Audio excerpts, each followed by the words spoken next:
Ma sì, ci vuole chiarezza sulle coalizioni, ma ancora di più, oggi più che mai,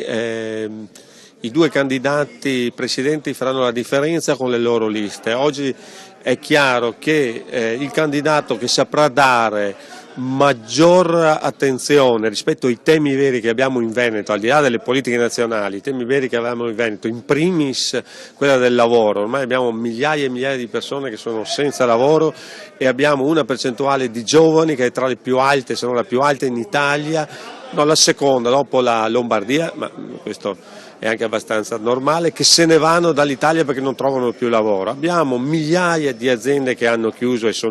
e altre sono in difficoltà, quindi dobbiamo porci dei temi concreti da poter dire ai nostri veneti: guardate che facendo così si risolvono, o comunque si fa un percorso per dare delle risposte. Credo che queste siano le differenze che oggi noi vogliamo sui programmi rispetto ai candidati presidenti delle coalizioni, perché su questi temi, anche tante volte, al di là degli aspetti strettamente partitici, ci dobbiamo confrontare con la realtà di tutti i nostri giorni. Sono cambiati i tempi, una volta si guardavano solo i partiti, tante volte i programmi sono carta straccia, non li guardiamo, ma credo che oggi per convincere la nostra gente bisogna avere la serietà di dire: sono tre cose che dobbiamo fare, sono tre cose. Per quello che ci riguarda, per quello che riguarda l'UDC, il primo posto è il lavoro che significa per tutti quelli che non ce l'hanno, far ripartire le nostre aziende, dall'altro aspetto le considerazioni di natura sanitaria, quindi la salute, sanità e assistenza. Non si possono dimenticare le nostre mamme, i nostri papà che hanno bisogno